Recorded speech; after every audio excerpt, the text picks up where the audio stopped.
¿Qué tal? Como la mayoría sabe, este video será totalmente diferente a los que subo normalmente. Como ya lo expliqué en uno de mis videos anteriores, decidí traerles un nuevo video con un nuevo tema en específico. Si alguno de ustedes no sabe a qué me estoy refiriendo, pueden ver el video que está en la parte de arriba. Ahí explico varias cosas y despejo algunas dudas que la mayoría tenía. En fin, esta vez abarcaré con la historia del videojuego School Years. No me refiero al desarrollo del videojuego como tal, sino más bien a la trama que ésta contiene y lo haré de manera cronológica. Las fuentes que llegué a utilizar fueron la historia incompleta de School Years, la Wikifandom del videojuego y la historia de School Years Mobile. De una vez aclaro que no tomaré en cuenta las historias de Robo Fortune, Beowulf, Eliza y Fuqua, ya que no tienen relevancia alguna en la trama principal de School Years, y algunos de esos personajes no son canónicos en el juego.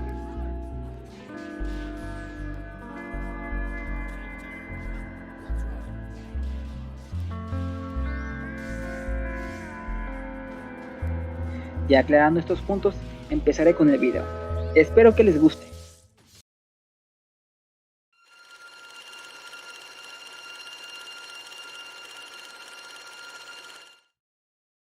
Todo comienza a partir de un lugar desconocido, una fecha indefinida y por alguien que no sabía bien lo que hacía. La madre de Annie, quien solo buscaba lo mejor para su hija, se topó por pura casualidad con un ente desconocido que le propuso un trato. Dijo que este artefacto se llamaba el School Heart, que tiene la capacidad de cumplir cualquier deseo solamente a las mujeres de corazón puro. La madre de Annie no dudó mucho en aceptar el trato. Ella lo que pidió fue que su hija Annie fuera inmortal, para que no tuviera problemas de crecimiento durante toda su vida.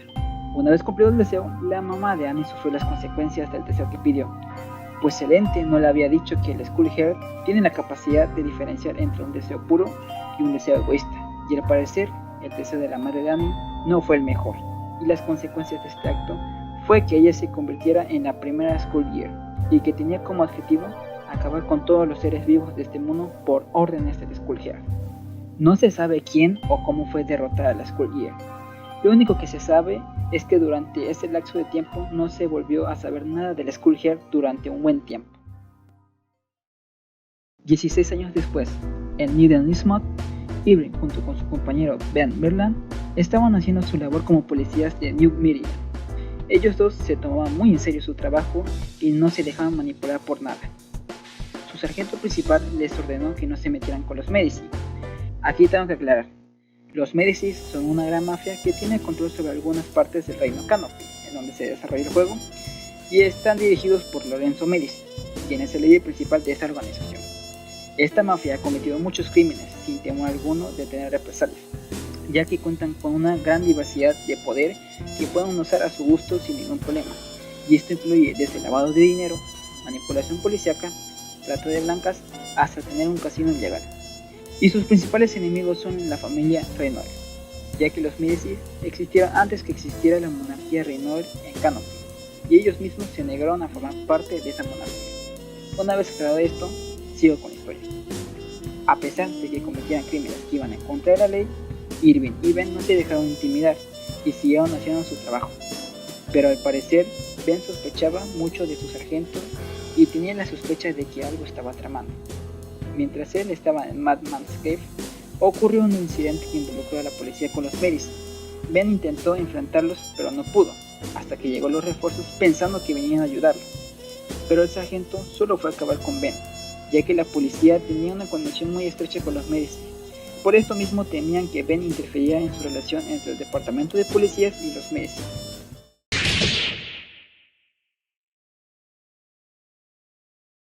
De este modo los policías y el sargento golpearon muy brutalmente a Ben a tal punto de dejarlo al borde de la muerte y con pocas esperanzas de sobrevivir. Irving, quien se dio cuenta de esto, decidió ayudar a su compañero llevándolo con un científico llamado Dr. Evian, quien le ayudaría con la tecnología médica más avanzada que tenía hasta el momento para sanar sus heridas. Posteriormente, su operación fue completada y la mayor parte de su cuerpo fue reemplazado con prótesis de alto nivel que le permitirían luchar y poder vivir sin problemas a costa de su tamaño corporal. 2 años después, en el reino Canopy, más en específico en Canapolis, la familia Contiello, que estaba conformada por Selena, Roberto y Sienna Contiello, solían vivir su vida sin preocupaciones a pesar de que mantenían una relación mutua con los Médicis. Durante un evento que Roberto organizó para Selene, una invitada extraña se logró colar en la celebración y le otorgó un regalo misterioso a Selene. Al abrirlo, se da cuenta que era el Skullhead, y que si alguien más se llegara a enterar de la existencia de ese artefacto, habría consecuencias. No pasó mucho tiempo para que los Médicis se dieran cuenta por parte de alguien interno al evento que la familia Contiello tenían su poder el Skullhead y los Médicis querían hacerse con el poder del Skullhead, de manera que acabarían con la vida de todos los invitados de la fiesta, incluyendo Selene, Roberto y Sienna Contiello. Durante ese momento de desesperación y angustia, Selene no tuvo más opción que usar el Skullhead para salvar a su familia y a los demás, sin pensar en las consecuencias que tendría al usarlo. Antes de esto, Roberto Contiello, quien tenía en su poder un parásito llamado Leviatán, que lo obtuvo gracias a través de generación en generación por parte de su familia, le ordenó que fuera con Sienna y que impidiera que nadie le hiciera daño a ella. Una vez pidió el deseo, Selene tenía todo el poder para revivir a los muertos y para acabar con los Médicis. Cegada por la ira hacia los Médicis, su objetivo principal era acabar con los Médicis de una vez por todas y posteriormente acabar con el resto del reino Canopy. Mientras eso sucedía, Sienna fue revivida por la Skullgirl, pero ella no presentaba algún tipo de control por parte de la Skullgirl, ya que de cierta manera no era controlada completamente y era consciente de todo lo que pasaba a su alrededor. Después de tener una charla con Leviatán y de unir fuerzas con el equipo anti-Skullgirl, se da cuenta que su deber es acabar con el Skullhead que está dentro de su madre para que no cause más pánico y destrucción. Es así que Sienna y las fuerzas anti-Skullgirl se unen para acabar con la Skullgirl de una vez por todas. Sin embargo, al derrotar a Selene y sus cómplices, Sienna, que fue revivida gracias al poder del Skullhead, vuelve a morir debido a que el poder del artefacto le mantenía con vida, y una vez destruido no había posibilidades de que pudiera seguir con vida, poniéndole fin a la vida de Sienna Contiello. 7 años después existió una gran guerra entre 3 reinos. El primer reino era el reino Canopy, el segundo el reino Ajedrez y el tercero la nación Gigant. Este suceso bélico hizo que el rey Franz y la reina Nancy Renoir crearan un acuerdo de paz, pero este fue rechazado por ambos reinos. Durante una noche, la reina Nancy fue a la gran catedral para rezar a la Trinidad. Aquí tengo que aclarar, la Trinidad son 3 diosas que forman parte del universo de Skullgirls. Entre los personajes están Venus Lovelace, Ion y Madre, que este ser divino llamado Madre tiene una gran semejanza con otro personaje, pero hasta el momento no se ha comprobado si tiene alguna relación con dicho personaje. Sin embargo, se puede deducir que este ser tiene un alto cargo como diosa, ya que está por encima de los demás seres existentes en el juego. Una vez aclarado esto, sigo con la historia, y que sus plegarias fueran escuchadas. En eso aparece un ente que ella lo llamó la Cambiaformas. Le dijo que ese artefacto era llamado el Skullgirl, que tiene el poder de conceder cualquier deseo. La reina Nancy, sin pensarlo detenidamente, pidió que la guerra entre reinos acabara de una vez por todas. Sin embargo, pasaron días y meses y los sucesos bélicos seguían pasando. La reina Nancy intentó interrogar al Skullgirl del por qué el deseo no se hizo realidad, y este exclamó que su deseo era impuro y egoísta, y que la única forma de que acabara la guerra es que ella se convirtiera en la Skullgirl. Y así fue. La reina Nancy se convirtió en la tercera Skullgirl, y su objetivo era el mismo que los demás, destruir todo sin importar qué. Cada reino intentó hacerle frente a la Skullgirl, sin embargo, los esfuerzos fueron en vano, de manera que los 3 reinos tuvieron que hacer las paces y aliarse para poder acabar con la Skullgirl. El rey Franz, junto con los demás reyes, usaron un arma poderosa llamada Iruverong. Muerte y caos fue lo que comenzó al principio, pero finalmente la reina Nancy pudo cumplir su deseo, que la guerra terminara de una vez por todas.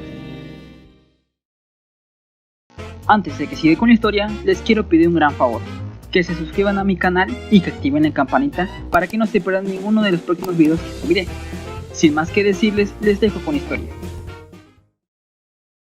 Más tarde en New Meridian, una pandilla llamada Fishbone, que estaba compuesto por 4 dragonianos y por Nadia Fortune, tenían en mente llevar a cabo uno de sus mayores planes, que consistía en robar la gema de la vida que se encontraba en la Torre Meris. Sin embargo, el plan no resultó bien, y los 4 miembros de la banda Fishbone murieron a manos de Black Dahlia, quien es una secuaz de los Medici. Por suerte, nadie logró obtener la gema de la vida y tragárselo antes de que los Medici lo pudieran tomar. Los matones de los Medici no tuvieron más opción que descuartizar a Nadia para que ésta no supiera nada en absoluto de los Medici. Sin embargo, la gema de la vida le dio el poder de tener una regeneración súper avanzada, haciéndola prácticamente inmortal. Ya después, y siendo consciente de lo sucedido, decidió no meterse más con los Medici y se propuso a proteger a sus seres más cercanos que aún estaban con vida.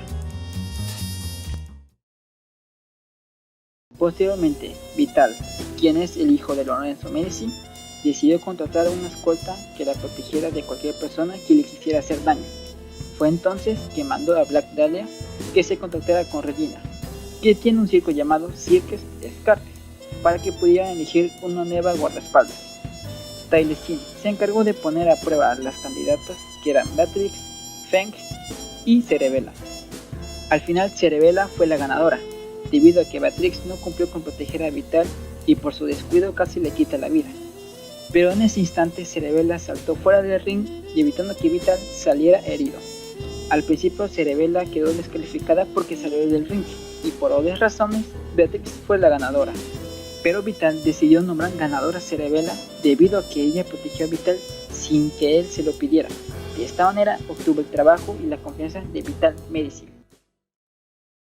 Tiempo después, en un orfanato cerca de Rumblegrad, solían vivir Patricia Watson y Mary Corbett, quienes eran mejores amigas y se tenían la una a la otra. Sin embargo, unos traficantes de esclavos irrumpieron el orfanato para secuestrar a los niños que habían ahí. Patricia, sin miedo alguno, decidió enfrentarse a los traficantes, pero no logró intimidarlos y la reacción de los hombres fue mutilarlas sin piedad, empezando desde los ojos y yendo por todo el cuerpo, parte por parte. Patricia quedó demasiado malherida, casi al borde de la muerte. Mary, quien vio todo este horripilante suceso, no pudo hacer nada para salvar a su amiga, y lo único que pudo hacer es huir de ese lugar antes de que le sucediera algo peor. La cambiaforma se dio cuenta de todo este suceso, así que decidió que la próxima candidata a Skull Years sería esa chica, Mary. Ella apareció ante ella y le propuso que no huyera más, que este artilugio le ayudaría para acabar con las personas que le hicieron daño a su amiga. Mary, sin pensarlo, accedió y posteriormente se convirtió en la cuarta Skull Year. El caos y la destrucción volverían a renacer. No obstante, había algo diferente en esta nueva portadora. Mary solo se enfocaba en acabar con los Medici en el reino Canopy. Se puede decir que su fuerza de voluntad era más poderosa que la manipulación por parte del Skull Guard. Mientras New Meridian era destruido, el equipo The Last Hope se encargó de evacuar y proteger a los civiles de todo este desastre. Entre esos civiles, Valentine se percató de una chica que estaba en un estado muy grave y que requería la atención médica de inmediato. Esa chica era Patricia Watson, que aún seguía con vida pero no por mucho tiempo. Fue llevada al laboratorio 8 para que fuera atendida de inmediato. Mientras se buscaban más civiles que evacuar, Valentine se encontró con una estudiante que fue afectada por el desastre. Ella inmediatamente se dio cuenta que la chica tenía un tipo de sangre que le permitía anular el efecto del Skull Guard.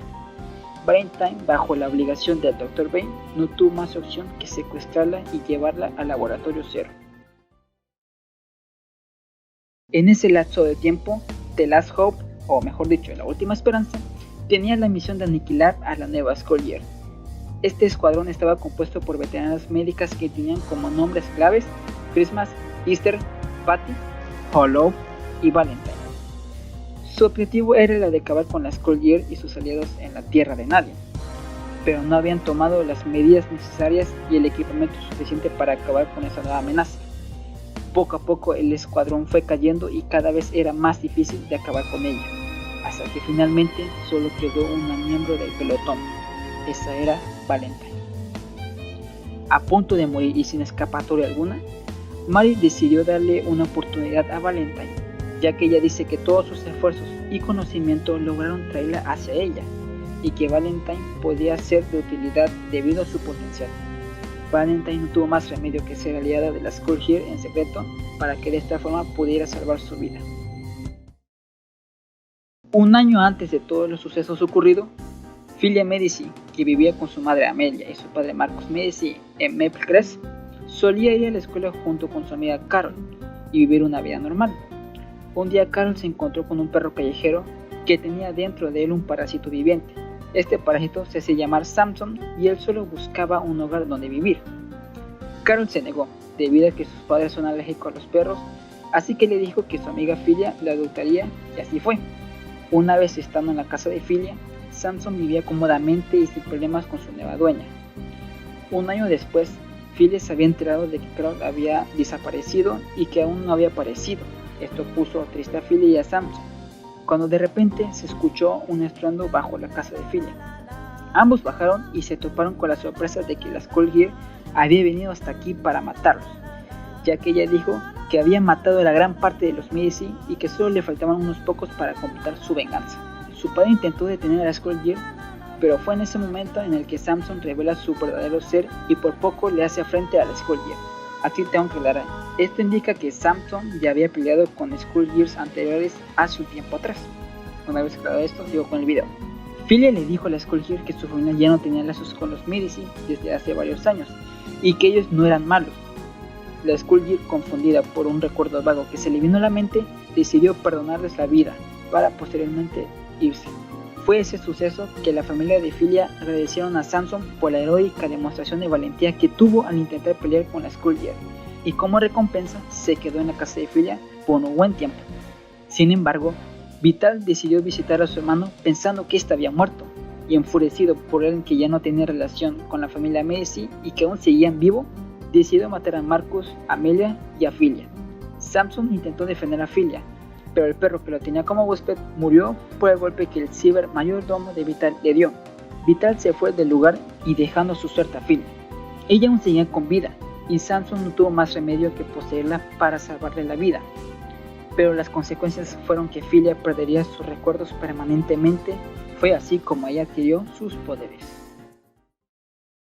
Ya en la actualidad, New Meridian era un caos y la Skullgirl seguía con su plan de acabar con los Medici, cueste lo que cueste. Mientras que eso sucedía, la cambiaformas, o mejor dicho, Double, se había dado cuenta después de que Mary no seguía las órdenes de la Skullgirl y de que ella no era digna de ser la portadora de la Skullgirl.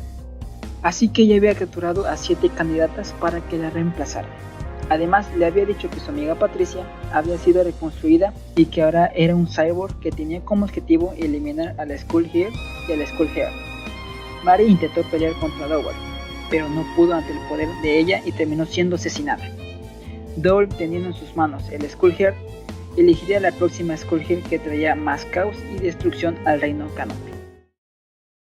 Más allá del propio universo y de toda la materia que lo compone, existe alguna clase de vida que nosotros desconocemos totalmente. No se sabe cuál es su estilo de vida, su cultura, su forma de organización, su jerarquía, o ni siquiera sabemos cómo se ven en realidad. Pero estamos muy seguros de que existe y seguirá existiendo. Y de alguna manera estos seres tienen el poder suficiente para crear y destruir realidades como si se tratara de un simple videojuego.